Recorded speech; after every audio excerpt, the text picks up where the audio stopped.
আব্বু, তুমি আমার জন্য একটা শাড়ি আনলে কেন? ভাবিও তো আছে, শুধু আমার জন্য শাড়ি আনাটা তোমার উচিত হয়নি।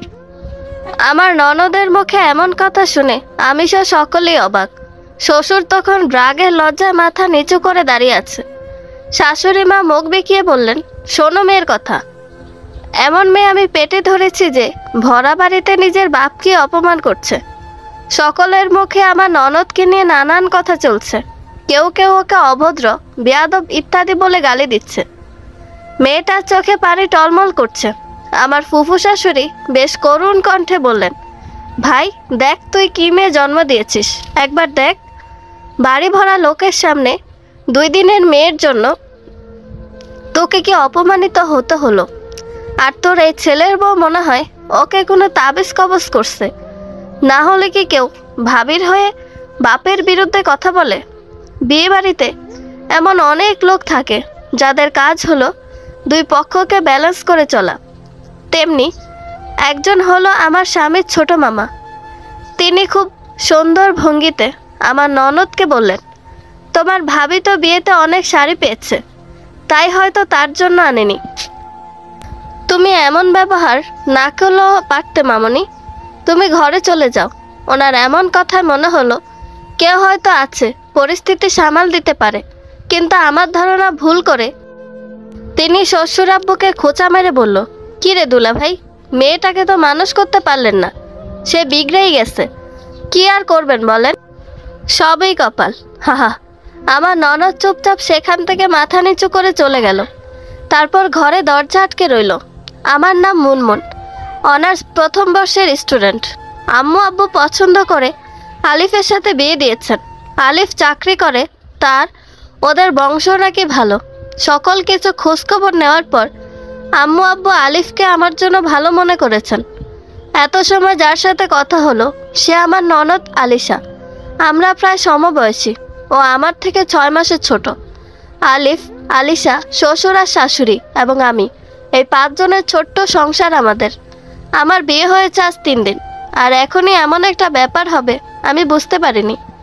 আলিশার জন্য খুব খারাপ লাগছে। শুনেছি ননদরা নাকি ভাবিদের সহ্য করতে পারে না, কিন্তু আলিশার এমন কাজ আমাকে কথাটা মিথ্যা ভাবতে বাধ্য করেছে। সকালের ঘটনার জন্য বাড়ির পরিবেশ থমথমে হয়ে আছে। বিকালের দিকে সকল মেহমানরা চলে গেলেন, কিন্তু তাদের আরও বেশ কয়েকদিন থাকার কথা ছিল। অফিসে জরুরি কাজের জন্য আলিফ আজ বাড়িতে নেই। সকাল থেকে কেউ কারোর সাথে কথা বলছে না।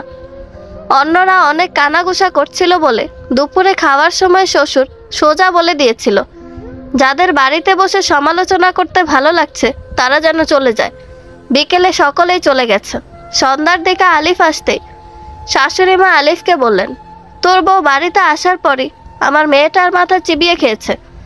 আজ বাড়ি ভর্তি লোকের সামনে কি অপমানটাই না করলো তোর আব্বাকে। আলিফ আমার দিকে একবার তাকিয়ে সোজা উপরের ঘরে চলে গেল। আমাদের বিয়ে 3 দিন হলো। আলিফের সাথে আমার কথা তেমন হয়নি, আর না তো আমাদের ভিতর স্বামী স্ত্রীর কোনো সম্পর্ক হয়েছে। ভদ্রতার খাতিরে যেমন কথা হয় তেমনই কথা হয়েছে, আর কথা বলার তেমন সময়ও পাইনি। আমি আলিফের পিছন পিছন ঘরে চলে আসলাম।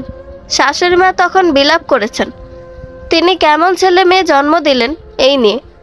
আলিফ আমাকে দেখে ভদ্রতার সূচক হাসি হাসলো, তারপর নিজের কাজে মন দিল। কোনো কাজ না পেয়ে আমি আলিশার ঘরের দিকে গেলাম। কয়েকবার ডাকার পর দরজা খুলল। চোখ মুখ ফুলে গেছে ওর, হয়তো সারাদিন কান্না করেছে। আমি ওর দিকে তাকিয়ে বললাম, কি করে রেখেছো নিজের হালটা? আসো তো, হাত মুখ ধুয়ে আগে কিছু খেয়ে নিবে। আর আব্বুর উপর রাগ করো না, উনি হয়তো বুঝতে পারেননি। আর আমার তো বিয়েতে পাওয়া অনেক শাড়ি আছে। আলিশা আমার দিকে তাকিয়ে উপহাসের হাসি হাসলো, তারপর বলল, জানো তো ভাবি, কিছু সম্পর্ক থাকে যা চাইলেও সুন্দর হতে পারে না। হয়তো তুমি খাবার বেড়ে রাখো, আমি আসছি। আলিশা হয়তো আমাকে উদ্দেশ্য করে কথাগুলো বলল। বলাটাও স্বাভাবিক আমার জন্য। ও কতটা গালাগালি শুনল, আর আমি ওর সাথে এমন ব্যবহার করলাম। নিজের বলা কথাগুলোর জন্য খারাপ লাগছে, কিন্তু কি করব, মুখ থেকে বের হওয়া কথা তো ফিরিয়ে নেওয়া যায় না। আলিশা ফ্রেশ হয়ে খাবার খেতে আসলো। শাশুড়ি মা মুখ বেঁকিয়ে বললেন, বাহ, বেশ ভালোই তাবিজ করেছে তোকে। আমরা এত ডাকলাম তুই এলি না, আর এখন ঢ্যাং ঢ্যাং করতে করতে চলে এসেছিস। আলিশার চোখের কোণে স্পষ্ট পানি দেখা গেল। বাম হাত দিয়ে পানি মুছে খাবার খেতে লাগলো। এক হাতে পানির গ্লাস, অন্য হাতে ভাত। ও খাবার খাচ্ছে না, বরং পানি দিয়ে গিলছে। এমন সময় আলিফ এসে খেতে বসলো। শাশুড়ি মা দৌড়ে এসে ওকে সব দিতে লাগলেন। রাতের খাবার শেষ হওয়ার পর সকলে যার যার ঘরে চলে গেল। আমি আর আলিফ মুখোমুখি বসে আছি। আলিফ নিজের ল্যাপটপে মনোযোগ দিয়ে কাজ করছে। কি বর আমার একটা! নতুন বিয়ে হয়েছে, কোথায় একটু গল্প করব, একটু রোমান্স করব, তা না, আমার সাথে কথাও বলছে না। আগে থেকে ওর পরিচয় থাকলে ওর কোলের উপরে উঠে বসে থাকতাম এখন, কিন্তু আলিফকে আমি এখনো চিনিই না ভালো করে। লজ্জা বলে একটা ব্যাপার আছে তো। বিছানায় বসে থাকতে থাকতে কখন যে ঘুমিয়ে গেলাম জানি না। বাড়িতে দেরি করে ঘুম থেকে উঠতাম, ফজরের নামাজ পড়ে আবারও ঘুমিয়ে যেতাম। তবে ফজরের নামাজ বাদ দিতাম না। রাসূলুল্লাহ সাল্লাল্লাহু আলাইহি সাল্লাম বলেন, ফজরের নামাজ মুনাফিকদের জন্য কষ্টকর। কেউ না ডাকা এই বাড়িতেও ঘুম থেকে উঠতে দেরি হয়ে গেল। তড়িঘড়ি করে রেডি হয়ে নিচে গেলাম, কিন্তু আলিফ আর শাশুড়ি মায়ের কথা কানে আসায় সেখানেই বরফের মতো জমে গেলাম। শাশুড়ি মা আলিফকে বলছে, তোর নবাবজাদি বউ এখনো ঘুম থেকে ওঠেনি। বাপের বাড়ি থেকে কি কাজের লোক নিয়ে এসেছে যে রুমে বসে খাবে? শাশুড়ি মায়ের এমন কথা আলিফ খুব বিরক্ত। মুখে একরাশ বিরক্ত নিয়ে বলল, দেখো মা, আমি ওই মেয়েকে নিজের পছন্দে বিয়ে করিনি। এমনকি আমি ওকে দেখতেও যাইনি। তুমি আর বাবাই তো জোর করে বিয়েটা দিয়েছ। তাহলে আমার বউ করো কেন? ওই মেয়েকে আমি বউ হিসাবে মানিনি, কখনো মানবও না। শাশুড়ি মা আক্ষেপের সুরে বললেন, ওর বাপের 5 লাখ টাকা দেওয়ার কথা ছিল, কিন্তু 1 টাকাও দেয়নি। শেষ সময় পুলিশের ভয় দেখিয়ে বিয়ে দিয়েছে। আবার দেনমোহর পরিশোধ করে দেওয়া লাগছে বিয়ের দিনই। তুই চাইলে এই মেয়েকে ছেড়ে পছন্দের কাউকে থাকলে বিয়ে কর, আমরা আর কিছু বলবো না। আলিফের মুখে তখনও বিরক্তির ছাপ। আমাকে দেখে দুজনেই চুপ করে রইল। আমি কি বলবো বুঝতে পারছি না। এমন কথা আমি আগে জানতাম না, জানলে কখনো বিয়েতে রাজি হতাম না। মা বাবা আমাকে কোথায় পাঠিয়ে দিল? চোখের কোণে হাজারো অশ্রুকণা ভিড় করছে। গালে কারো হাতের স্পর্শ পেয়ে মুখ তুলে তাকালাম। আলিশা আমার চোখের কোণে জমে থাকা পানিটা মুছে দিল। তারপর নরম গলায় বলল, তুমি যদি কারো কথায় কষ্ট পেয়ে থাকো তাহলে আমাকে বলতে পারো। আমি ওর কথা শুনে ওকে জড়িয়ে ধরলাম। এমন একজন মানুষ লাগে যাকে জড়িয়ে ধরে সবটা বলা যায়। আমার কথাগুলো শুনে আলিশা অবাক হয়ে বলল, তুমি সত্যি বলছো তো? আমি তো বিশ্বাস করতে পারছি না, ভাইয়া এমন। ওর কথায় আমি কোনো উত্তর দিলাম না। কি বলতাম আর? কেউ তো নিজের আপন মা ভাই বাদ দিয়ে আমার কথা বিশ্বাস করবে না। আমি হলেও করতাম না। চুপচাপ ঘরে চলে গেলাম। আমার অবাধ্য চোখ থেকে পানি পড়েই যাচ্ছে, কিছুতেই কান্না থামাতে পারছি না। এমন সময় আলিফ ঘরে এলো। আলিফ আমার চোখে পানি দেখে বলল, কি হয়েছে তোমার, কাঁদছো কেন? কি উত্তর দেব ভেবে পাচ্ছিলাম না। অনেক সময় চুপ থাকার পর বললাম, আমার বাড়ির কথা খুব মনে পড়ছে, কিছু ভালো লাগছে না। আলিফ আমার গালে হাত ডুবিয়ে দিল, তারপর আঙুল দিয়ে চোখের কোণে জমে থাকা পানিটা মুছে দিল। এই প্রথম হয়তো আলিফ আমাকে স্পর্শ করলো। কেমন একটা অনুভূতি হচ্ছে আমার। আলিফ তো আমাকে বউ হিসাবে মানবে না, তাহলে এটা কি শুধুমাত্র সহানুভূতি? শাশুড়ি মার আলিফের বলা কথাগুলো মনে পড়তে চোখ থেকে আবার পানি পড়া শুরু হয়ে গেল। আলিফ চোখের পানি আবারও মুছে দিল। তারপর শান্ত গলায় বলল, এত কান্না করো কেন? তুমি কি বাচ্চা নাকি? বিকেলে রেডি থাকবো। অফিস থেকে ফিরে তোমাকে নিয়ে যাব তোমার আব্বু আম্মুর কাছে। আম্মু আব্বুর কাছে যাব শুনে কিছুটা ভালো লাগছে, তবে ক্ষত এক জায়গায় আর অন্য জায়গাতে মলম লাগলে কি হয়। তবু আলিফের কথায় মাথা নাড়লাম। মায়ের সাথে আমাকে দেখা করতেই হবে। কেন এমন করে আমার বিয়ে দিল সেই কথা জানতে হবে। আমি কি ওদের বাড়ির বোঝা হয়ে গেছিলাম নাকি? নিজের এমন চিন্তার মাঝে হঠাৎ খেয়াল করলাম আলিফ কেমন ঘোর লাগা দৃষ্টিতে আমার দিকে তাকিয়ে আছে। আলিফের চোখ এখন মুনমুনের মুখমণ্ডলের মাঝে সীমাবদ্ধ। কাঁদলে মুনমুনের ঠোঁট গোলাপি রঙের হয়ে যায়, নাক চোখ লাল হয়ে ফুলে ওঠে। এক কথায় বেশ আকর্ষণীয় লাগে মুনমুনকে দেখতে। কিছু সময় নিজের করা কাজের জন্য নিজেই লজ্জা পায় আলিফ। তারপর নিজের কাজে চলে যায়। মুনমুন অবশ্য এসব লক্ষ্য করেনি। সে তো আকাশ পাতাল চিন্তা করতে ব্যস্ত হয়ে আছে। সেদিনের পর থেকে শ্বশুর আব্বা আর আমার সাথে বা আলিশার সাথে কথা বলেনি। মাঝে মাঝে শাশুড়ি মার সাথে সামান্য কথা বলতে শুনেছি। নিজেকে যেন খাঁচায় বন্দি পাখি মনে হচ্ছে, যার ইচ্ছে থাকলেও উড়ে বেড়ানোর উপায় নেই। দুপুরে রান্নাঘরে গেলে শাশুড়ি মা কাটা গলায় বলে দিয়েছে আমি যেন দুপুরে কাজ দেখাতে রান্নাঘরে না ঢুকি। তিনি একাই সব কাজ করে নিতে পারবে। আমিও আর কথা বাড়াইনি, সোজা ঘরে এসে শুয়ে আছি।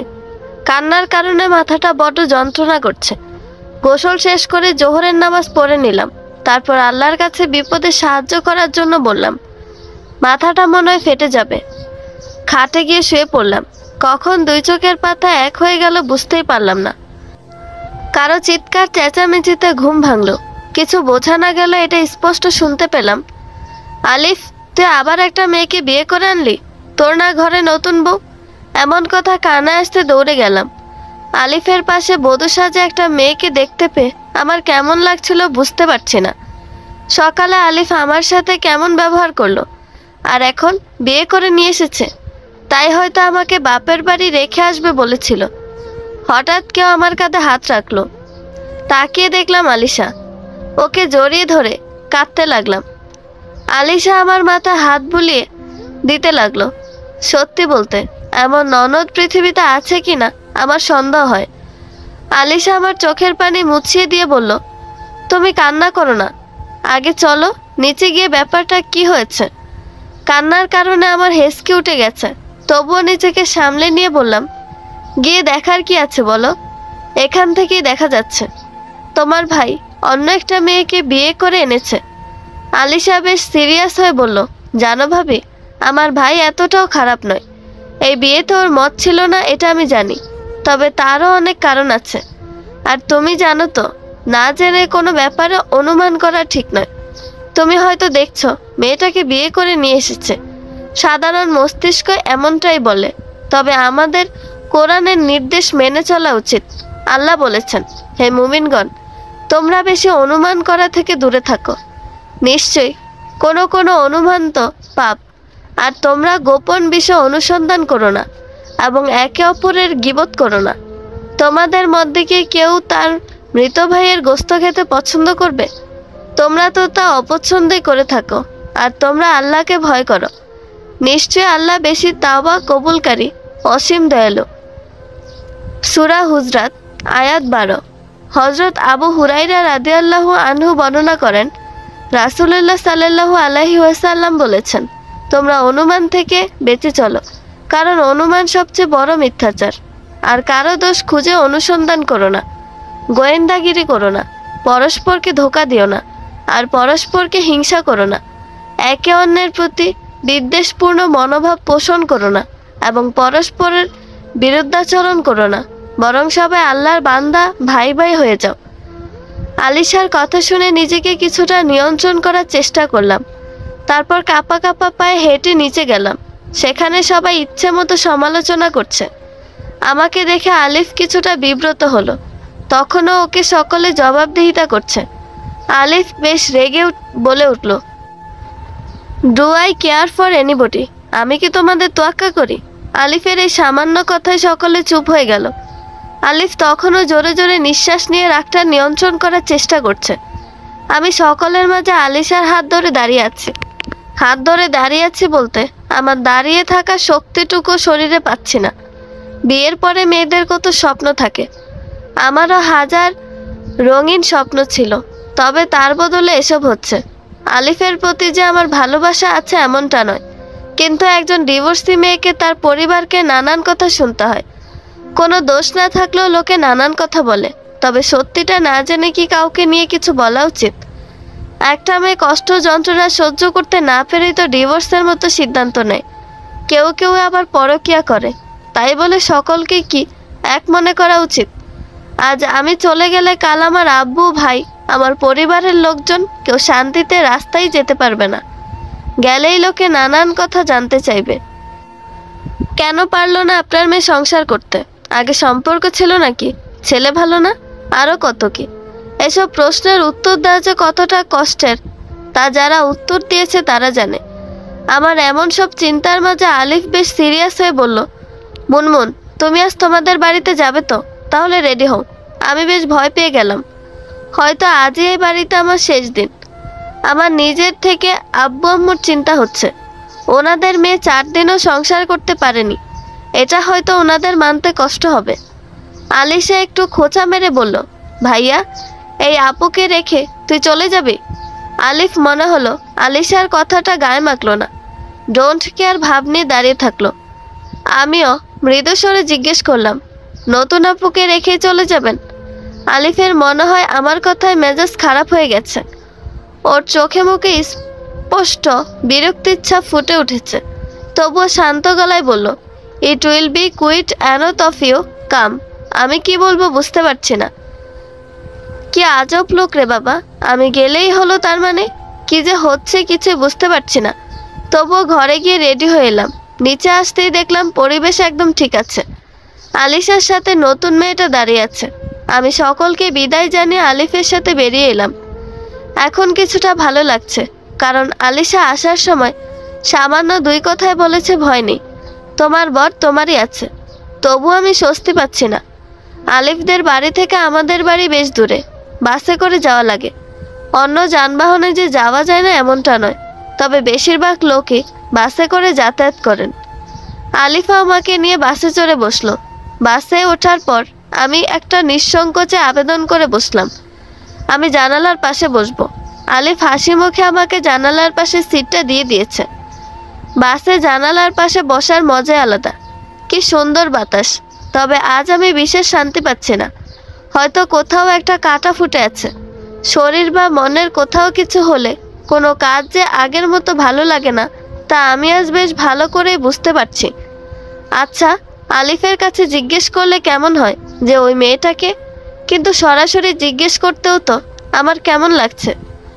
কয়েকবার আলিফের দিকে তাকিয়েছিলাম প্রশ্নটা করতে, কিন্তু প্রতিবার সে আমার দিকে তাকিয়ে আছে দেখে আর জিজ্ঞেস করতে পারছি না। বুঝি না উনি কি আমার দিকেই তাকিয়ে আছেন, নাকি আমি তাকালেই তাকাচ্ছে।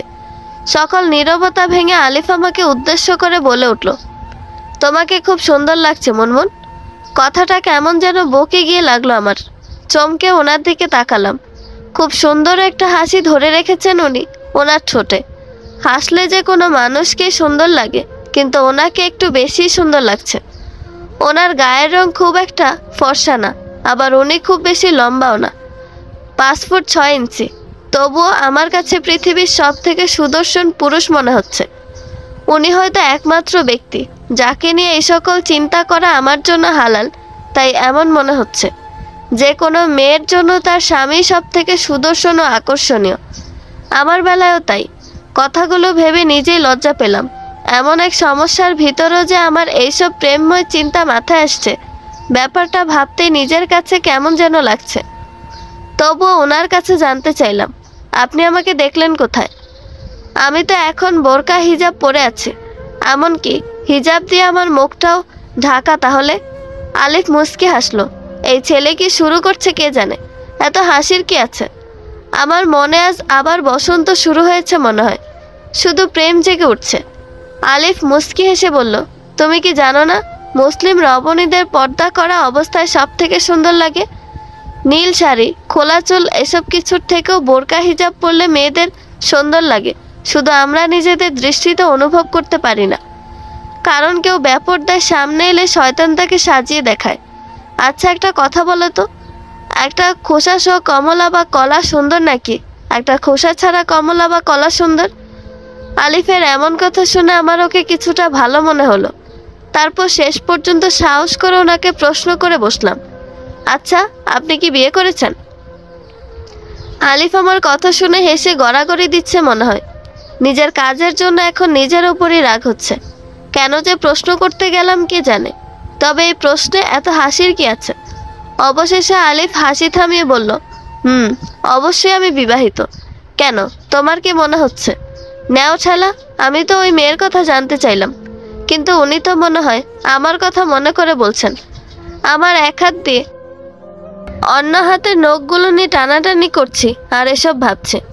আলিফ হয়তো ভাবছে যে আমি বিব্রত বোধ করছি, তাই আমার ধারণা সঠিক প্রমাণ করে উনি বলে উঠল, আচ্ছা মুনমুন, বিয়ে করে বউ নিয়ে শ্বশুরবাড়ি যাওয়ার সময় যদি বউ প্রশ্ন করে যে আমি বিয়ে করেছি কিনা, তাহলে কি কেউ না হেসে পারে বলো? ওনার এমন শান্ত সুরে কথা বলা দেখে আমি সাহস করে প্রশ্ন করলাম, আমি না ওই আপুটাকে কি বিয়ে করেছেন? আলিফ এত সময় পর বিয়ে করেছেন প্রশ্নটার মানে বুঝতে পারলো। তারপর কিছু বলতে যাবে এমন সময় ওনার ফোনটা বেজে উঠল। উনি ফোনটা বের করে নম্বরটা দেখে রিসিভ করলেন। আমাকে এক আঙুল দেখালেন, মানে বোঝাতে যাচ্ছেন যে 1 মিনিট, আমি কথা বলে তোমাকে ব্যাপারটা বলছি। কথা শুনে মনে হচ্ছে ওনার অফিসের কল, কী সব মিটিং ফিটিংয়ের কথা বলছে। আমার এবার খুব বিরক্ত লাগছে। ফোনটা বাজার আর সময় পেল না। মনের মধ্যে খসখস করছে, না জানি উনি কি বলেন। আমার অস্থিরতা দেখে মনে হচ্ছে আমি ওনার প্রেমে পড়ে গেছি, না হলে এত চিন্তা হওয়ার তো কথা না। ওনার 1 মিনিট 30 মিনিটেও শেষ হচ্ছে না, কী সব বকে যাচ্ছে তখন থেকে। আর ভালো লাগে না, আমি এখন অনেক বেশি বিরক্ত হচ্ছি। সারা রাস্তা কি উনি এই ফোনেই বকবক করে কাটিয়ে দিবেন? ফোনটা বের করে ফেসবুক থেকে গল্প পড়া শুরু করলাম। বসে থাকতে আমার অনেক বেশি রাগ হচ্ছে। একটা গল্প পড়া শুরু করলাম। স্বামী স্ত্রীর গল্প মনে হয়, আমার জীবনটাও তো গল্প, তাই নয় কি? গল্পটা এমন, বাসর রাতে আমার স্বামী তার বুকের সাথে আমার হাতটা চেপে ধরে বলল, আমি কি তোমাকে বিশ্বাস করতে পারি? কখনো তোমার কাছে তোমার অতীত জানতে চাইব না, শুধু তোমার ভবিষ্যৎটা সম্পূর্ণ আমার। আমি মুচকি হেসে বললাম, আপনি পারেন আমাকে বিশ্বাস করতে। আমি আপনার হক কাউকে দিব না। আমি কি আপনাকে বিশ্বাস করতে পারি? পারো। আমি তোমার বিশ্বাসের মর্যাদা রাখার সর্বোচ্চ চেষ্টা করব। কথাগুলো বলার সময় আমাদের দুইজনের চোখ পানিতে ভিজে যাচ্ছিল। সে আমার চোখ মুছে দিয়ে আমাকে জড়িয়ে ধরল। কিছু সময় পর আমি জানতে চাইলাম, আপনি চোখের পানি মুছুন। সে হেসে বলেছিল, এই চোখের পানি মোছার দায়িত্ব তোমার। আমি কখনো আপনার চোখে আমার জন্য পানি আসতে দিব না, আমিও দিব না। সেদিনের পর থেকে রোজ রাতে আমাকে জড়িয়ে ধরে আমার স্বামী বলতো, আমি বিশ্বাস করি তোমায়। আমিও তার কথায় মুচকি হাসি দিতাম। একদিন খেয়াল করলাম, সে কয়েকটা কাগজ নিয়ে পরে আর মুচকি মুচকি হাসে। কিন্তু এই মোবাইল ফোনের যুগে কি কেউ লাভ লেটার দেয় নাকি? আমি আসলেই কাগজগুলো লুকিয়ে ফেলে। কেমন একটা সন্দেহ তৈরি হলো। তাহলে কি এখন চিঠির মাধ্যমে প্রেম করেন উনি? তাই যদি না হয় তাহলে আমায় দেখলেই কেন সে কাগজগুলো লুকিয়ে রাখবে? লুকিয়ে খেয়াল করে দেখলাম সে কাগজগুলো মানিব্যাগে রেখে দেয়। গোসল করতে বাথরুমে গেলে লুকিয়ে কাগজগুলো বের করতে আমার চোখ কপালে উঠল। কি সুন্দর প্রেমের বাণী লিখে রেখেছে। রাগের থেকে কষ্টই বেশি হচ্ছিল। হঠাৎ খেয়াল করলাম হাতের লেখাটা আমার। 1 মিনিট, এইগুলো তো আমার ডায়েরির পেজ। তার মানে উনি আমার ডায়েরি থেকে সব পেজ ছিঁড়ে নিয়েছে। দৌড়ে গিয়ে ডায়েরি বের করে দেখলাম তাতে একটা লেখা পেজও আর নেই, সব ছিঁড়ে নিয়ে গেছে। বাথরুম থেকে বের হয়ে সে এই অবস্থা দেখে কি করবে বুঝতে পারছিল না। আমি তত সময় রেগে ফুলে বেলুন হয়ে গেছি। পরিস্থিতি সামাল দিতে সে আমাকে পিছন থেকে জড়িয়ে ধরে বলল, আসলে এত সুন্দর কথা আমাকে নিয়ে লিখেছ যে সব সময় পড়তে ইচ্ছে করে, তাই ছিঁড়ে নিয়েছি। তুমি রাগ করো না, সব সময় তো তোমার সাথেই থাকতে ইচ্ছে করে, কিন্তু পারি না, তাই নিয়েছি। তুমি রাগ করো না শোনাবো আমার। আমি রাগ দেখিয়ে চলে গেছিলাম। বিকালে অফিস থেকে ফেরার সময় ফুচকা, চটপটি, আইসক্রিম, চকলেট, গোলাপ ফুল আর বেলি ফুলের মালা নিয়ে এসেছিল। বোকা হাসি দিয়ে বলল, তোমার কি পছন্দ তা তো জানি না, তাই সব নিয়ে এলাম। তুমি আবার পছন্দ জানি না বলে রাগ করো না কিন্তু। তাহলে এখন আমি কিন্তু কান্না করব। তার কথা শুনে আমি ফিক ফিক করে হেসে দিলাম। সে মুগ্ধ চোখে আমার দিকে তাকিয়ে আছে। কিছুদিন পর আমার ফোনে অচেনা একটা নম্বর দিয়ে কল আসলো। সে পাশে বসেছিল। আমি অনেক দ্বিধা নিয়ে কলটা রিসিভ করে লাউড স্পিকারে দিয়ে ডাকলাম।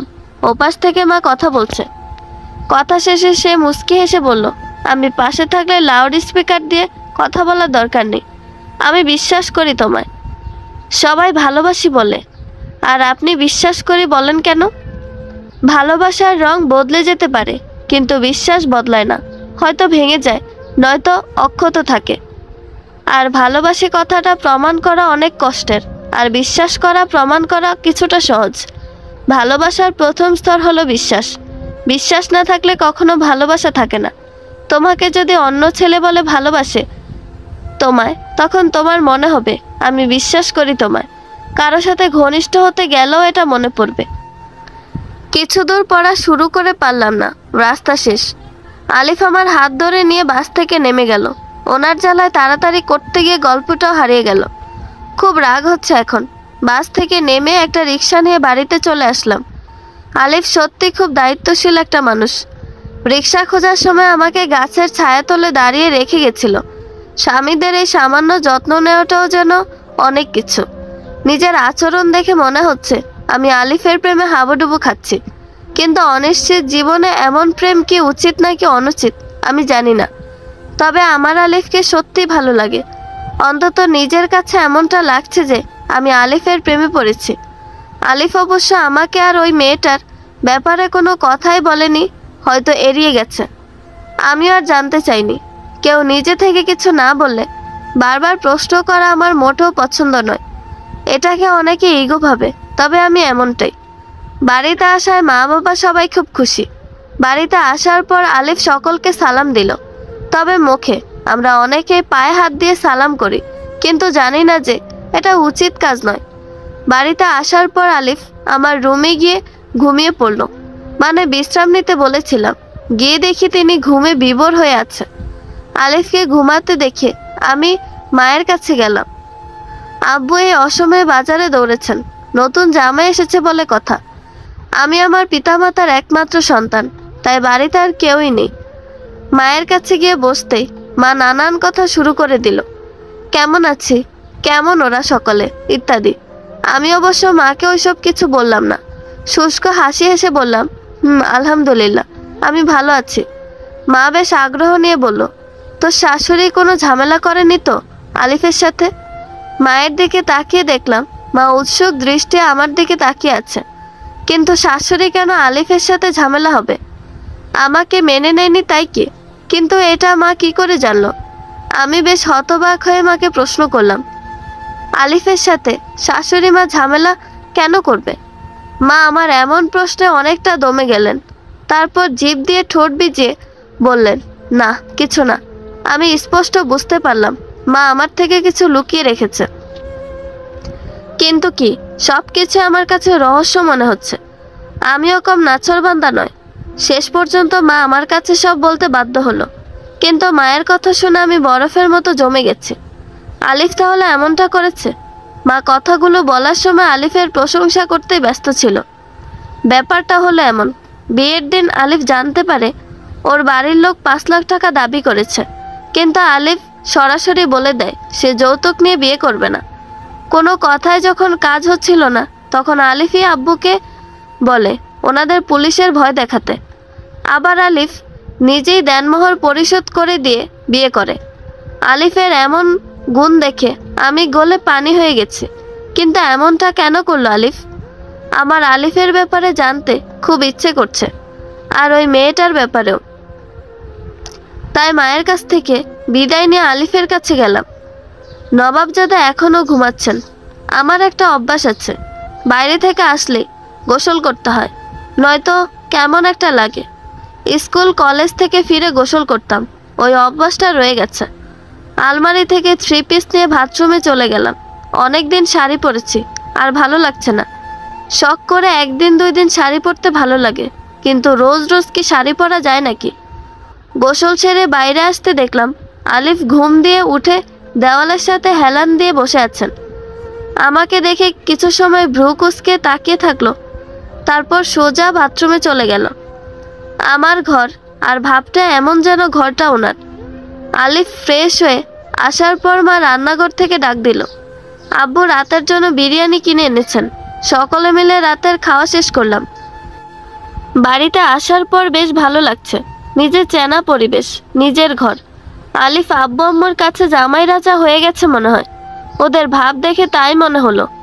অবশ্য যে ছেলে শ্বশুর বাড়ি থেকে কোনো টাকা না নিয়ে দেনমোহর পরিশোধ করে বিয়ে করে, তার ওপর যে কেউ গদগদ হবে, এটাই স্বাভাবিক। আলিফ খাওয়া শেষ করে আব্বুর সাথে কোথাও একটা গেল, মনে হয় ঘুরতে গেছে। আব্বুর খাওয়ার পর একটু বাইরে যাওয়ার অভ্যাস আছে। মা অবশ্য এত সময় ঘুমিয়ে গেছে। মা রাত খুব কম জাগতে পারে।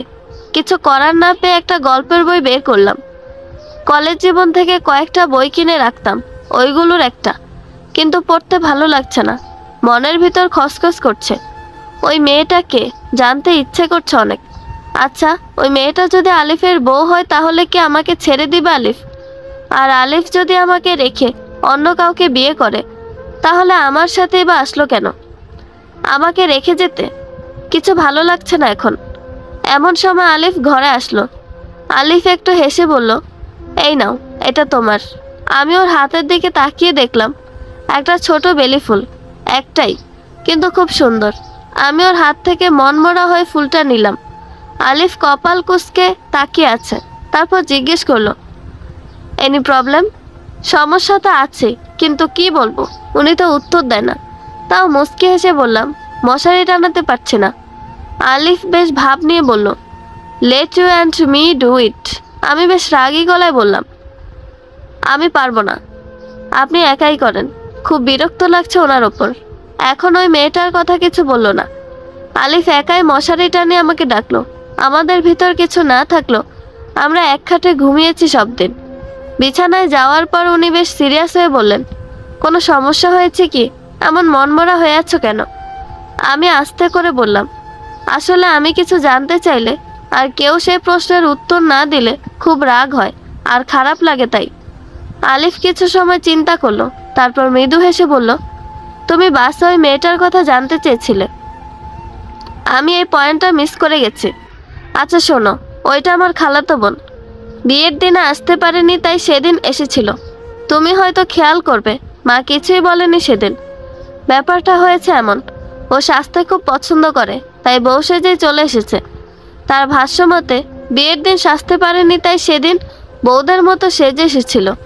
আর আমাদের সমাজের লোকজন তো খুব ভালো, একসাথে কাউকে দেখলেই মনে করে যে বিয়ে করে নিয়ে এসেছে বউ বা প্রেমিকা। এসব ছাড়া মনে হয় পৃথিবীতে আর কোনো সম্পর্ক নেই। I don't know whether they reads or not.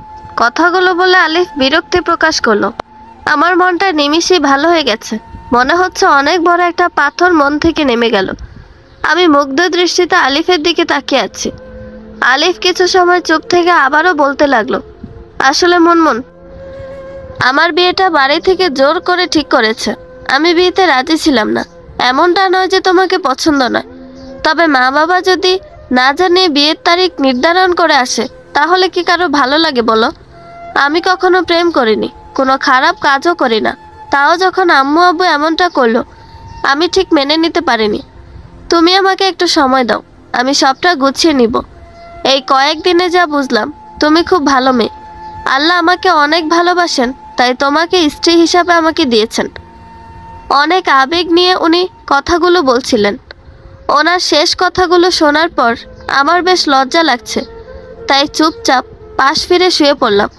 তারপর বালিশে মুখ গুজে রাখলাম। আলিফ হয়তো বুঝতে পারলো আমি বিব্রত হচ্ছি, তাই সেও চুপচাপ শুয়ে পড়ল। আসলে আমাদের সমাজে এমন লোক আছে যারা নিজেরাই ছেলে মেয়েদের নিজেদের পছন্দ মতো বিয়ে দেয়, কিন্তু তারা ভুলে যায় জীবনটা ওনাদের নয়। যার সাথে যে মানুষটা সারা জীবন থাকবে তাদের নিজেদেরও কথা বলে নেওয়া উচিত। নানান কথা চিন্তা করতে করতে কখন যে ঘুমিয়ে গেলাম জানি না। সকালে চোখ খুলতেই দেখি আলিফ আমার বেশ কাছাকাছি এসে ঘুমিয়ে আছে, একদম আমার বালিশে। সাথে আমার কাঁথাটাও দখল করে নিয়েছে। আলিফের নিঃশ্বাস আমি স্পষ্ট অনুভব করতে পারছি। আমার অবাধ্য চোখ জোড়া আলিফকে দেখতে ব্যস্ত হয়ে আছে। কিছু সময় পর আলিফ চোখ খুলল। আমি ওর দিকে তাকিয়ে আছি। এটা দেখে ওর কোনো সমস্যা হলো না, তবে আমি বেশ লজ্জা পেলাম। আলিফও আমার দিকে এক দৃষ্টিতে তাকিয়ে আছে। কিছু সময় পর আলিফ মুচকি হেসে বলল, ঘুম থেকে উঠলে তোমাকে বাচ্চাদের মতো লাগে, মুখটা ফুলে যায়, বেশ সুন্দর তুমি। আমি তোমার সৌন্দর্য খুব কাছ থেকে উপভোগ করতে চাই। কথাটা বলে আলিফ ওর ঠোঁট জোড়া আমার কপালের কাছে নিয়ে আসলো। এদিকে আমার হার্ট মনে হয় ড্রাম বাজানোর কম্পিটিশন দিচ্ছে, জোরে জোরে লাফাচ্ছে। মনে হয় এখনই হার্ট ফেটে যাবে। আলিফ ওর ওষ্ঠ আমার কপালে স্পর্শ করলো। আমি বেশ লজ্জা পেয়ে সেখান থেকে প্রায় দৌড়ে চলে আসলাম। সকাল থেকে আমি আর আলিফের আশেপাশে যাইনি। খুব লজ্জা লাগছে আলিফকে দেখলে। আলিফও আমাকে আর ডাকেনি, হয়তো ভেবেছে আমি লজ্জা পাচ্ছি। সকালের খাওয়ার পর বাগানে গেলাম। হাঁটার সময় কেউ একটা আমার হাত ধরে হ্যাঁচকা টানে তার খুব কাছে নিয়ে আসলো। আমাকে দেওয়ালের সাথে চেপে ধরে আছে। ভয়ে হাত পা কাঁপছে, তবু আস্তে আস্তে চোখের পাপড়ি খুললাম। কিন্তু চোখের সামনে যে মুখটা দেখলাম তাতে স্তব্ধ হয়ে গেলাম। এ কাকে দেখছি আমি? আলিফ আমাকে এইভাবে টেনে নিয়ে আসবে আমি ভাবতেই পারিনি। কেমন যে লাগছে বলে বোঝাতে পারবো না। আলিফ শান্ত দৃষ্টিতে আমার দিকে তাকিয়ে আছে। কিছু সময় অতিবাহিত হবার পর আলিফ নিজে থেকে বলে উঠল, কি হয়েছে? সকাল থেকে কোনো খোঁজ নেই কেন? আমার ওপর কি তুমি রেগে আছো? নেও ছেলা, কি জবাব দিব আমি? তবুও নিজেকে সামলে নিয়ে বললাম, আসলে তেমন কিছু নয়। আমি আলিফের শান্ত দৃষ্টি ক্রমশ পরিবর্তিত হচ্ছে। মনে হয় রেগে যাচ্ছে। কি করব এখন?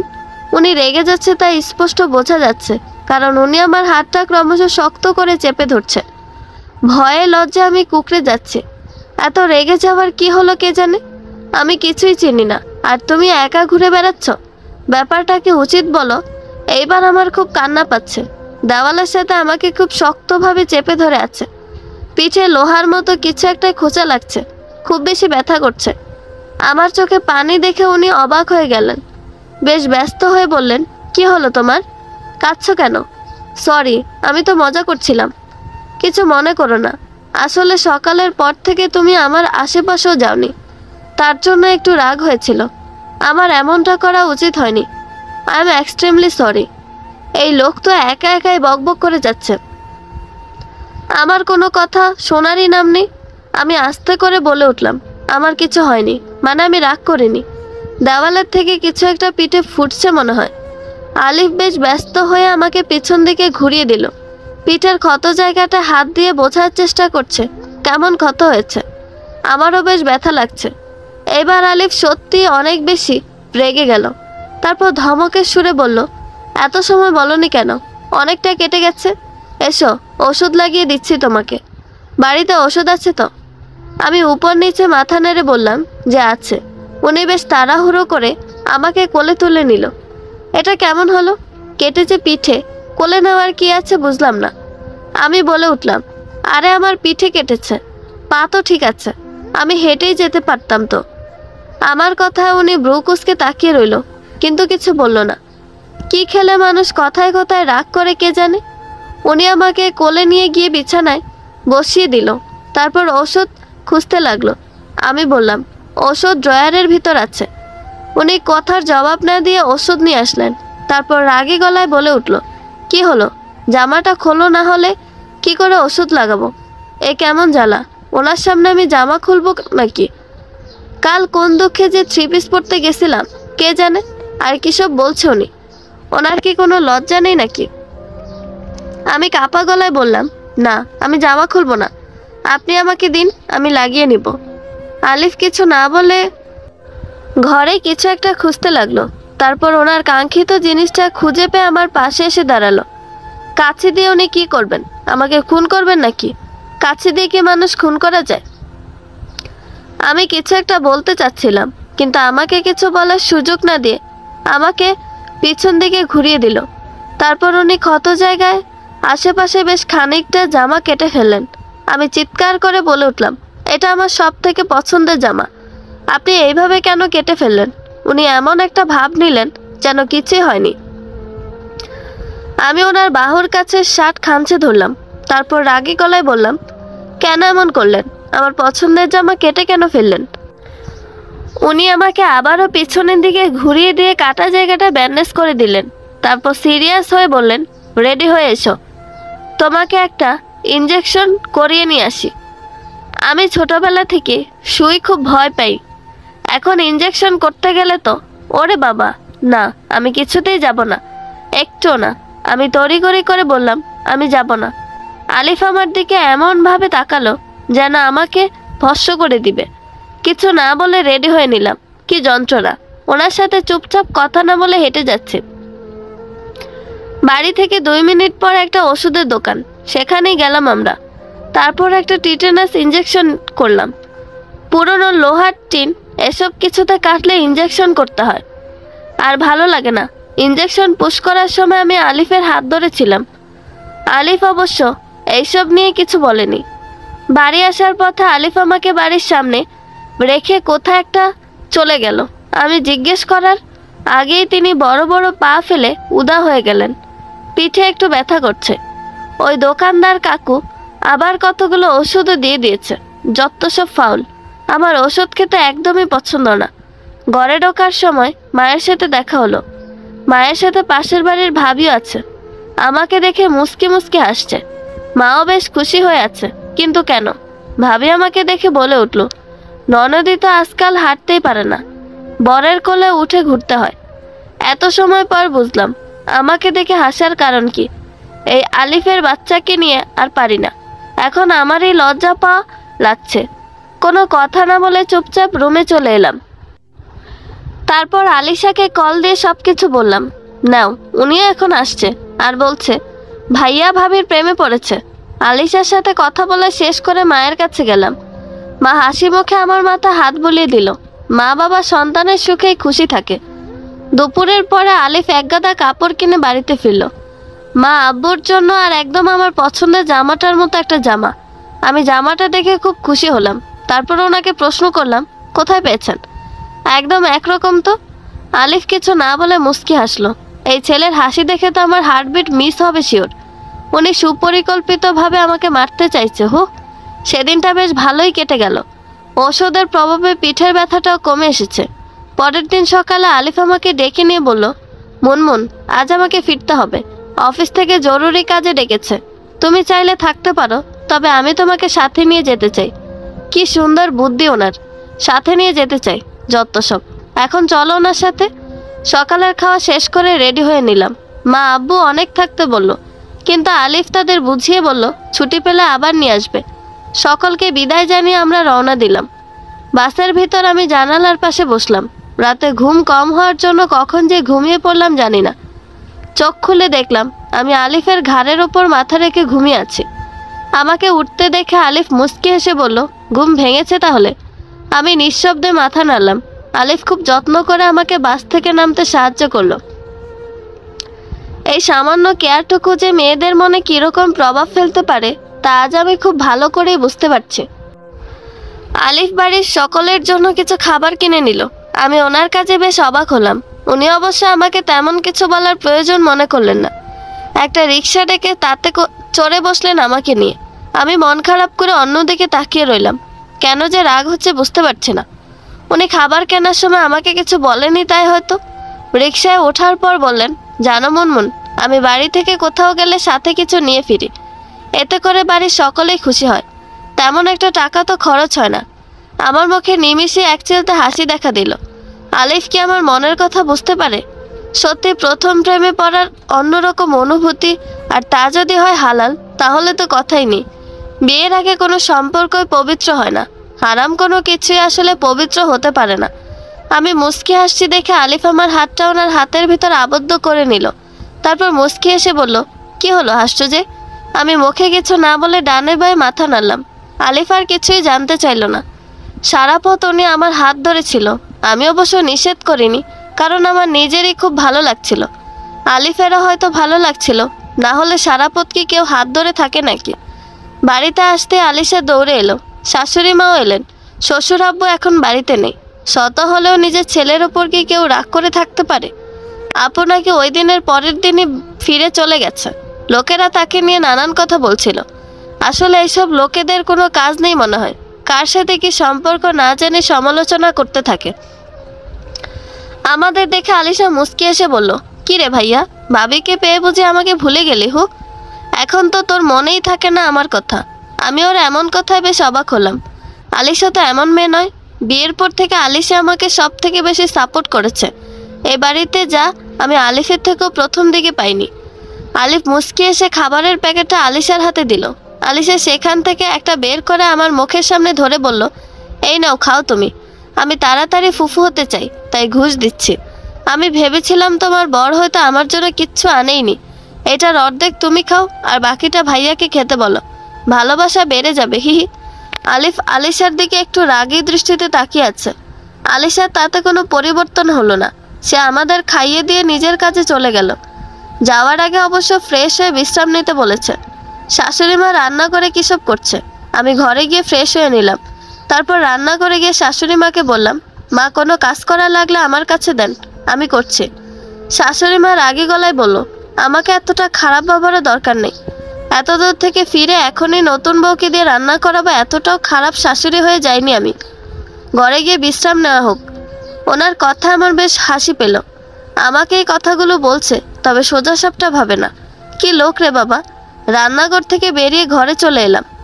আলিফ তখন খাটে হেলান দিয়ে বসে আছে। আমাকে দেখে মুচকি একটা হাসি দিল। কি লোক কে জানে, এমনই। আমি তার প্রেমে হাবুডুবু খাচ্ছি, আর এখন এমন হাসি দিল তো পাগল হয়ে যাব। আমিও খাটে গিয়ে বসলাম। আলিফ কিছু একটা ভেবে ফট করে আমার হাত ধরে ফেললো। এমন কাজে আমি বেশ অবাক হয়ে গেলাম। তারপর শান্ত দৃষ্টিতে আমার দিকে তাকালো। ওনার চোখের দিকে তাকানো আমার জন্য মুশকিল হয়ে যাচ্ছে। কিছু সময় পর আলিফ নিজেই বলে বসলো, দেখো মুনমুন, তুমি খুব ভালো সুন্দর একটা মেয়ে। আমার তোমাকে পছন্দ হয়নি এমনটা নয়। আসলে মা আব্বু আমাকে না জানিয়ে আমার বিয়ে ঠিক করে ফেলবে, আবার তোমাদের কাছে টাকাও দাবি করবে, এমনটা আমি ভাবতে পারিনি। আম্মু আব্বু কখনো আমাদের এমনটা শিক্ষা দেয়নি। ওনারা যে কেন এত বদলে গেল কে জানে। তবে ওনারা সত্যি খুব ভালো। তুমি আস্তে আস্তে বুঝতে পারবে মা আব্বু কেমন। আমি এতদিন তোমাকে স্ত্রীর প্রাপ্য অধিকার দেইনি, কারণ আমি কিছুতে এটা মানতে পারছিলাম না। তুমি আমাকে দয়া করে মাফ করে দাও, আর আমাকে একটু সময় দাও। আমি ঠিক সব কিছু মেনে নিব। করুণ চোখে আলিফ আমার দিকে তাকিয়ে আছে। সত্যি তো কেউ যদি না জানে যে তার বিয়ে, তাহলে তো রাগ করাটাই স্বাভাবিক। আমি আলিফের হাতের ওপর আমার অন্য হাতটা রাখলাম। স্ত্রী তার স্বামীকে আশ্বস্ত করছে, এর থেকে ভালো কিছু কি আর হতে পারে? হয়তো না, আবার হতেও পারে, আমি জানি না। আমি আলিফের হাতের উপর হাত রাখার পর উনি আমাকে বেশ শক্ত করে জড়িয়ে ধরল। আমার খুব ভালো লাগছে, তবে হাতটা একটু জোরে জোরে ড্রাম বাজাচ্ছে, এই আর কি। কিছু সময় পর আলিফ বলল, তুমি একটু ঘুমিয়ে পড়ো, দুপুরে উঠে গোসল করে নিও। রোদ থেকে এসে গোসল করলে শরীর খারাপ হয়ে যাবে। আমি মুচকি এসে বালিশে মাথা এলিয়ে দিলাম। কখন যে ঘুম চলে এলো নিজে বুঝতে পারলাম না। ঘুম ভেঙে দেখলাম আমি কারো বাহুর মাঝে খুব দৃঢ়ভাবে আবদ্ধ হয়ে আছি। আর এই বাহুর মালিক আলিফ ছাড়া কেউ নয়। স্বামী স্ত্রী এমন কাছাকাছি থাকবে, এটাই তো স্বাভাবিক। আমি নড়বার চেষ্টা করলাম, কিন্তু কোনো লাভ হলো না। বাধ্য হয়ে ওইভাবে শুয়ে থাকতে হলো। চোখ জোড়া আবারও বন্ধ করে নিলাম। কারো ঠোঁটের উষ্ণ স্পর্শ কপালে লাগতে চোখ মেললাম। নিজের অজান্তে ঠোঁটের কোণে হাসি ফুটে উঠল। আলিফ মুচকি হেসে বলল, যাও গোসল করে এসো, তারপর আমি যাব। আমি তড়িঘড়ি করে বলে ফেললাম, না। আলিফ শয়তানি হাসি দিয়ে বলল, তাহলে তুমি কি চাও, একসাথে গোসল করতে? আমি রাগে চোখে ওনার দিকে তাকালাম। ওনার দিকে তাকাতে উনি চোখ মারলেন, মানে এক চোখ বন্ধ করে আবার খুললেন। দূর, আমার এখন লজ্জা লাগছে। দৌড়ে একটা শাড়ি নিয়ে বাথরুমে চলে গেলাম। উনি যে এত লজ্জা দিতে পারে আমি একটুও বুঝতে পারিনি। গোসল করার পর খেয়াল করলাম আমি শুধু শাড়ি নিয়ে এসেছি।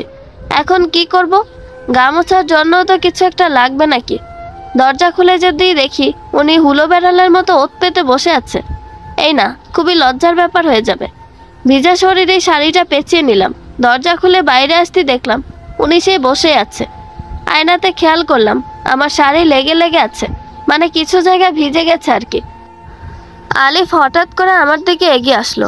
আমি পিছন দিকে যেতে যেতে দেওয়ালে আটকে গেলাম। উনি খুব যত্ন করে আমার কপালে লেগে থাকা চুলগুলো কানের কাছে গুজে দিলেন। তারপর চোখের পাপড়ির উপর চুমু খেলেন। আমি লজ্জায় চোখ বন্ধ করে দাঁড়িয়ে আছি। ওনার নিঃশ্বাস আমার মুখের উপর পড়ছে। আলিফ নিজের ঠোঁট জোড়া ক্রমশ আমার ঠোঁটের দিকে এগিয়ে আনছে। এক সময় তার দূরত্ব শূন্যে গিয়ে ঠেকলো। এটা কেমন অদ্ভুত অনুভূতি আমার জানা নেই, তবে আমি আলিফকে এইভাবেই কাছে পেতে চাই, হয়তো এর থেকেও ঘনিষ্ঠভাবে। কিছু সময় পর আলিফ আমাকে ছেড়ে দিল। তারপর কপালে চুমু দিয়ে বলল, শাড়িটা পাল্টে নতুন শাড়ি পরো আর গা মুছে ফেলো, ঠান্ডা লাগবে। আমি মুখ ফসকে বলে ফেললাম, এত সময় আর ঠান্ডা লাগেনি মনে হয়। আলিফ কপাল কুঁচকে আমার দিকে তাকিয়ে রইল। তারপর কাপড় নিয়ে বাথরুমে চলে গেল। আমিও ফ্রেশ হয়ে নিচে গেলাম। শ্বশুর আব্বু সন্ধ্যার আগে বাড়িতে আসবেন না। শাশুড়ি মা আর আলিশা খাবার সাজিয়ে রাখছে দুপুরের জন্য। আমিও ওদের সাথে হাত লাগালাম। আলিফ গোসল শেষ করে একটা কালো টি শার্ট পরে বাইরে এলো। ওনাকে খুব সুন্দর লাগছে, দেখতেও ইচ্ছে করছে, তবে লজ্জায় তাকাতে পারছি না। আলিফ আমার অবস্থা দেখে মুচকি মুচকি হাসছে। আলিশা ব্যাপারটা লক্ষ্য করে বলল, মা দেখো, তোমার ছেলে পাগল হয়ে গেছে। ভাবির দিকে তাকিয়ে মুচকি হাসছে। শাশুড়ি মা রাগের চোখে আলিশার দিকে তাকালো। আলিশা ভেঙচি কেটে খাওয়ার দিকে মন দিল। আলিশা বেশ ভাব নিয়ে বলল, জানো মা, ভেঙচি কাটে বাদরে। হা, ল্যাজ ছাড়া বাদররাও ভেঙচি কাটে? শাশুড়ি মা রেগে বললেন, তোদের কতবার বলতে হয় যে মানুষকে কোনো পশুর নামে ডাকতে হয় না। আল্লাহ মানুষকে আশরাফুল মাকলুকাত বা সৃষ্টির সেরা জীব বানিয়েছে। কাউকে এসব বলে ডাকলে আল্লাহ রাগ করেন। কিয়ামতের দিন যদি আল্লাহ প্রশ্ন করে, তুমি আমার বান্দাকে এসব নামে কেন ডেকেছো? আমি কি তাকে কুকুর বা কোনো পশু হিসেবে সৃষ্টি করেছি? তখন কি জবাব দিবি তোরা? আলিফ কিছু না বলে খেতে লাগলো। শাশুড়ি মা তো বেশ ধার্মিক আছে। খাওয়া শেষ করে আলিশার সাথে ছাদে গেলাম। সারা বিকাল আলিশার সাথে গল্প আর দুষ্টুমি করে কাটলো। নতুন হলেও কত সহজে আমি এদের সাথে মিশে গেছি, খুব ভালো লাগছে। ওই বাড়ি থেকে ফিরেই মাকে কল করে বলেছিলাম আমরা আল্লাহর রহমতে সুস্থভাবে পৌঁছাতে পেরেছি। আলিশা সত্যি খুব ভালো একটা মেয়ে, অনেক মিশুক। আলিফ বেশ কয়েকবার ছাদে এসে দেখে গেছে, তবে আমাকে ডাকতে পারেনি। সন্ধ্যার দিকে আলিফ মসজিদে নামাজ পড়তে গেল। আমরাও সকলে নামাজ শেষ করলাম। শ্বশুর আব্বু নামাজের একটু পর বাড়িতে ফিরলেন। আমি তাকে সালাম দিলাম। সে স্বাভাবিকভাবে উত্তর দিল। তারপর হাসি মুখে বলল, তোমাদের বাড়ির লোকেরা কেমন আছেন? আমি জবাবে বললাম, আলহামদুলিল্লাহ ভালো। আপনি কেমন আছেন? আপনার শরীর ঠিক আছে তো? উনি মাথা নেড়ে জবাব দিলেন। তারপর ঘরের দিকে চলে গেলেন। আমিও ঘরে এসে বসে কি করব ভাবতে লাগলাম। সকলের জন্য চা বানালে মন্দ হয় না। গরম গরম চা এখন খেতে বেশ ভালোই লাগবে। কথাটা মাথায় আসতে রান্নাঘরে চলে গেলাম। রান্নাঘরের পাশের ঘরটাতে শ্বশুর আব্বু শাশুড়ি মা থাকেন। রান্নাঘর থেকে ওই ঘরের কথা স্পষ্ট শুনতে পাওয়া যায়। চা বানানোর সময় কানে এলো আলিশা ও আব্বু কথা বলছে। আব্বা চুপই আছে। আলিশা ওনাকে উদ্দেশ্য করে কথাগুলো বলেছে। স্বাভাবিক সুরে আলিশা বলে চলেছে, আব্বু তুমি আমাদের সব সময় মিলেমিশে থাকতে শিক্ষা দিয়েছ। আমি সেদিন সকলের সামনে তোমাকে অপমান করতে ওই কথাগুলো বলিনি। আসলে আব্বু, প্রথম দিকে ব্যবহারটাই মানুষের প্রতি ধারণার সৃষ্টি করে। তুমি নতুন বউকে রেখে আমাকে শাড়ি দিয়েছ। হয়তো ভেবেছ ভাবি অনেক শাড়ি পেয়েছে, আমার হয়তো খারাপ লাগছে, কিন্তু না, বিয়েতে তো অনেক শাড়ি পাবে, এটাই স্বাভাবিক। শত শাড়ি থাকলেও পার্থক্য কিন্তু থেকেই যায়। ভাবির মনে এটা গেঁথে যাবে যে তুমি সে নতুন বউ থাকা অবস্থায় তাকে বাদ দিয়ে আমাকে শাড়ি দিয়েছ। আর যেসব লোক আমাকে তোমার কাছে খারাপ বানাচ্ছিল তারাই ভাবির কানে কথাটা বিষিয়ে দিত, ওরাই কথাটা তুলতো। দেখো আব্বু, আমি সারা জীবন এই বাড়িতে থাকবো না। একটা মেয়ের জন্য এটাই স্বাভাবিক। চাইলেও তোমাদের সেইভাবে খেয়াল রাখতে পারবো না। ভাবি তোমাদের দেখাশোনা, সেবা যত্ন ইত্যাদি করবে। ভাবি কি চাইলেও তার মা বাবাকে এখানে এনে রাখতে পারবে? বা তারাও এখানে আসতে চাইবে না। তেমন তোমরাও। ভাবির সামনে ওইভাবে শুধু আমাকে শাড়ি দেওয়াটা কি উচিত ছিল? আমি অন্যায় ব্যবহার করেছি তোমার সাথে। আমার জন্য তুমি লোকের কাছে কথা শুনেছ। আমি তোমার কাছে ক্ষমা প্রার্থী। একটা মেয়ে কি করে এতটুকু বয়সে এতটা বুঝতে পারে আমি জানি না। তবে এই সামান্য ব্যাপারটা অনেক বয়সের লোকেরাও বুঝতে পারে না। এত সময় চা হয়ে গেছে। চা নিয়ে ওই ঘরে গেলাম। দেখলাম শ্বশুর আব্বু আলিশার মাথা হাত বুলিয়ে দিচ্ছে আর বলছে, আমার সেই ছোট্ট মেয়েটা কবে এত বড় হয়ে গেল। আব্বুর চোখে পানি, তাই স্পষ্ট বোঝা যাচ্ছে। আমি অনুমতি নিয়ে ঘরে প্রবেশ করলাম। যে কারো ঘরে ঢোকার আগে অনুমতি নিতে হয়, এটা ইসলামের নিয়ম, কিন্তু আমরা তেমন কেউই এটা মেনে চলি না। শ্বশুর আব্বু চা পেয়ে খুব খুশি হলেন। চোখের কোণে জমে থাকা পানিটা মুছে নিলেন। তারপর আমার মাথা হাত বুলিয়ে দিল। আমার আজ সত্যিই খুব ভালো লাগছে। এমন সময় আলিফ বাড়িতে এলো। সেও আমাদের সাথে আড্ডায় যোগ দিল। সকলে রাতের খাবার শেষ করে নিজেদের ঘরে চলে আসলাম। আলিফ আমার কাছে অনেক আবদার করে বলল, মুনমুন চলো না, আজ দুইজনে মিলে এশার সালাত আদায় করি। আমিও মাথা নেড়ে সম্মতি দিলাম। নামাজ শেষ করার পর আলিফ এক অদ্ভুত আবদার করে বসলো। আমার হাত ধরে বলল, মুনমুন আজকে আমি তোমাকে নিজের করে পেতে পারি? আমি সত্যি আমার বউকে ভালোবেসে ফেলেছি। খুব ভালোবাসি তোমাকে। আমি খুশিতে লজ্জায় মুখ লুকানোর জায়গা খুঁজতে লাগলাম। অবশেষে আলিফের বুকের ভিতর মুখ লুকিয়ে বসে রইলাম। আলিফ আমার এমন আচরণে বুঝে গেল আমি ওকে নিজের করে পেতে চাই। আলিফ মুস্কি হেসে বিসমিল্লাহির রহমানির রাহিম বলে আমাকে কোলে তুলে নিল, তারপর বিছানায় নিয়ে গেল। অন্ধকার রাত আরও একটি হালাল ও পবিত্র সম্পর্কের পূর্ণতার সাক্ষী হয়ে রইল। বন্ধুরা, গল্পটি ভালো লেগে থাকলে একটা লাইক করে দিবেন এবং গল্প সম্পর্কে কোনো মতামত জানানোর থাকলে কমেন্ট করতে পারেন। নতুন নতুন আরও গল্প শোনার জন্য আমাদের চ্যানেলটি সাবস্ক্রাইব করে আমাদের পাশেই থাকবেন। ধন্যবাদ সবাইকে, ভালো থাকবেন।